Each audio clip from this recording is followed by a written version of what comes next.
नमस्कार नमस्कार नमस्कार दोस्तों भारत के आर प्रज्ञानंदा इस समय मुकाबला खेल रहे हैं ग्रैंड चेस टूर के सुपर क्लासिक में। 5 राउंड हो चुके हैं। रोमानिया में टूर्नामेंट चल रहा है। पिछले बार इसी टूर्नामेंट के विजेता थे।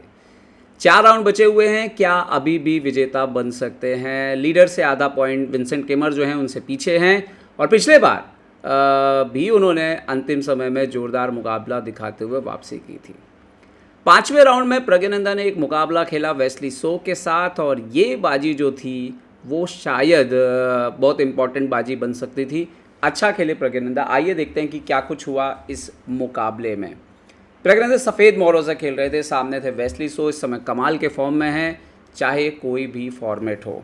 यहाँ पर E4 E5 night F3 night C6 bishop B5 line खेलते हैं प्रज्ञानंदा। यहाँ पर रुई लोपेज नाइट F6, तो D3 थोड़ा क्लोज सेटअप के लिए जाते हैं। Bishop C5 castle, night D4 आते हैं यहाँ पर, और वेस्ली सो थोड़ा सा हट के एक्सपेरिमेंट करने के लिए जाने जाते हैं। Night into D4, bishop D4 C3, bishop B6 पे जाता है, एंड देन बिशप A4 खेलते हैं यहाँ पर प्रज्ञानंदा बिशप को, ताकि इस डायगोनल पे तो आपका काम नहीं रह गया है, तो या तो इधर, और फिर ज़रूरत पड़ने पर इधर भी रखा जा सकता है, क्योंकि अगर पोजीशन ओपन होगी तो देन इस पोजीशन पे भी, यहाँ पर इस डायगोनल पे भी बिशप काम करता है। C6 आइडिया, D5 आने वाला है। नाइट A3 लेके आते हैं नाइट C4 के आइडिया के साथ। D6 होता है तो खेलते हैं H3, बिशप को ना आने दे वहाँ पर, एंड देन H6, तो किंग को H1। तो एक प्रकार से करवाना प्रज्ञानंदा यहाँ पर काफ़ी तैयार दिख रहे हैं, लेकिन वेस्ली सो की पोजीशन में भी कोई खामी नहीं है यहाँ पर, और वेस्ली सो यहाँ पर डिसाइड करते हैं कि वो प्रज्ञानंदा के ऊपर एक आक्रमण करेंगे। आजकल लोग प्रज्ञानंदा के ऊपर आक्रमण करना जो है वो बेहद पसंद कर रहे हैं। सिंदारोव ने ये शुरुआत की है, बट मुझे लगता है कि प्रज्ञानंदा अब वापस जो है वो बेहतर खेल रहे हैं डिफेंस के एरिए में। नाइट C4, बिशप C7 खींचते हैं, तो नाइट जाता है यहाँ पर E3, और इमीडिएटली ये जो होल्स बने यहाँ पर G5 के चलने के बाद उसको जो है यहाँ पर एड्रेस किया यहाँ पर प्रज्ञानंदा ने। ओके, रुक आता है G8 आइडिया G4 का। तो अब यहाँ पे प्रज्ञानंदा जो है वो कैलकुलेट कर लेते हैं उधर पर, क्योंकि उनके पास शायद G4 पर H4 की तैयारी थी। वो खेलते हैं B4, काउंटर अटैक करना बहुत ज़रूरी है आपको, और यहाँ पर आता है A6, तो नाइट जाता है D5। ये बहुत खूबसूरत चालों में से एक थी, जिससे प्रज्ञानंदा का जो प्रॉब्लम था वो अचानक से सॉल्व हो जाता है। रीज़न ये है कि बिशप को बचाते हैं, नाइट एक्सचेंज होता है। इससे हुआ ये कि ये जो 2 स्क्वायर पर थोड़ा सा प्रेशर पड़ रहा था वो कम हो गया, और प्रज्ञानंदा ने जो है यहाँ पर F3 करके एक फोर्ट्रेस बना दिया फिलहाल के लिए, तो एक दीवार बना दी जिसको तोड़ना आसान नहीं है ब्लैक के लिए। ओके, G4 के स्क्वायर पर बड़ा अच्छा कंट्रोल कर लिया। बिशप को A7 स्विच करते हैं यहाँ पर, और यहाँ पर प्रज्ञानंदा खेलते हैं बिशप B3, बिशप E6, और ये बिशप एक्सचेंज होता है। और थोड़ी देर में यहाँ पर ये बहुत इंपॉर्टेंट पोजीशन था, जहाँ पर प्रज्ञानंदा शायद एक आइडिया कोई भी लगा सकता था कि शायद बिशप को E3 ला के एक्सचेंज करते, लेकिन उन्होंने डिसाइड किया कि बिकॉज जो किंग का पोजीशन ठीक नहीं है, सेंटर से तोड़ते हैं और बिशप को इस डायगोनल पर रखते हैं, क्योंकि ये बिशप उतना डेंजरस नहीं है। ये बहुत इंपॉर्टेंट डिसीजन था। किंग आता है G7, D4 से पोजीशन को ब्रेक कर देते हैं। Pawn into D4, pawn into D4 आता है, यहाँ पर D5 और E5 खेल देते हैं। अब यहाँ पे एक इम्पॉर्टेंट बात ये है कि ये आपने क्लोज तो कर दिए पॉन, और उससे ये बिशप भी बंद दिखाई देता है, लेकिन ये बिशप एक्चुअली में स्विच हो जाएगा, बट ये बिशप की परेशानी थोड़ी सी ज़्यादा है, क्योंकि ये गेम में नहीं आ पा रहा है। F6 करके इमीडिएटली पोजीशन को ब्रेक करने के लिए जाते हैं, बट यही सबसे बड़ी गलती थी यहाँ पर वेस्ली सो की।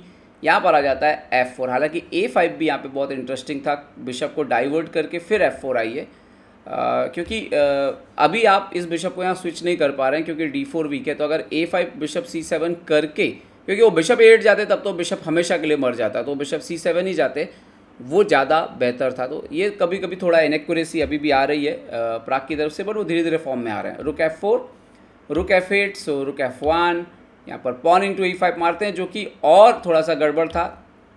पॉन इंटू E5, रुक F4, रुक F4, बिशप जाता है F6, D8, और ये पोजीशन आती है बोर्ड पर। बिशप D4 लेकर के आते हैं, पॉन्स क्वीन साइड के पॉन स्ट्रक्चर को पूरी तरह से कंट्रोल करते हुए, एंड देन बिशप G5, रुक F3, एंड देन ये खेलते हैं B5। यहाँ पर जो बेस्ट मूव है वो है A5, क्योंकि ये सारे पॉन वीक हैं और एंड गेम में सबको टारगेट किया जा सकता है, तो एक्सचेंज करने से बेहतर, और दूसरे पान ये 2 पॉन कनेक्टेड भी रहते, और बट स्टिल वाइट बहुत ज़्यादा विनिंग था, बिशप E7। और ये मोमेंट पर जब प्रज्ञानंदा के पास 16 मिनट थे, उनसे गलती होती है। यहाँ पर बेस्ट मूव जो था वो था क्वीन को C2 पे खेलना। आइडिया कि एक्चुअली में काफ़ी फंसा हुआ है, ब्लैक के पास ज़्यादा कुछ करने के लिए है नहीं, क्वीन हट नहीं सकता।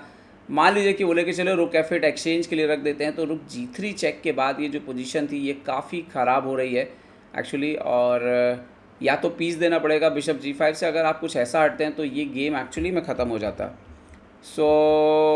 बट यहाँ पर प्रज्ञानंदा ने एक गलती करी, उन्होंने यहाँ पर रुक से चेक दे दिया। और आइडिया सिंपल है कि आप मार नहीं सकते हो क्योंकि E6 आ रहा, बट हुआ ये कि इससे किंग H8 चला गया एंड सडनली ये रुक गेम में आ जाता है G8 वाला, और डिफेंस में एक्टिव हो जाता है और कुछ हो नहीं रहा है एक्चुअली इस चेक के बाद। क्वीन F4 बट रुक G5, शायद ये मिस हुआ, I don't know, but time तो काफ़ी था। एंड देन G4, और इसके बाद एक फोर्ट्रेस बन गया जहाँ पर वेस्ली सो ने बोला कि चलिए अब आप मेरे को तोड़ना बड़ा मुश्किल है, क्योंकि ये एक तो काफ़ी अच्छा डिफेंस हो गया हर तरीके से। बिशप ने लाइट डार्क कलर कंट्रोल कर लिए, बिशप अच्छा होने के बाद भी काम नहीं आ रहा था। और यहाँ पर उन्होंने थोड़ा सा कोशिश की किसी तरह से इम्प्रूवमेंट करने की, लेकिन गेम लगातार आगे बढ़ता रहा और 45वीं चाल के बाद दोनों खिलाड़ी ड्रॉ पर सहमत हो गए। तो यहाँ पर आप कह सकते हो कि प्रज्ञानंदा के हाथ से जीत चली गई। और तो वो कई ऐसे मोमेंट आ रहे हैं अभी भी जहाँ पर प्रज्ञानंदा जो पहले स्लिप नहीं करते थे वो कभी कभी थोड़ा स्लिप हो रहा है, बट स्टिल मुझे लग रहा है कि कंपेयर टू जो 6-7 महीने का बहुत ख़राब पीरियड गया है प्रज्ञानंदा का, वापसी कर रहे हैं, बेहतर शतरंज खेल रहे हैं ग्रैंड चेस टूर में।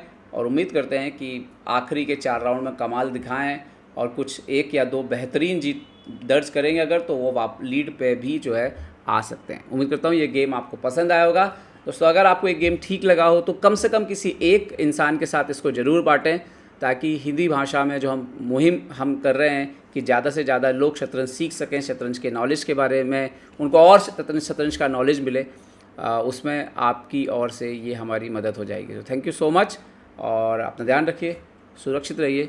जय हिंद दोस्तों।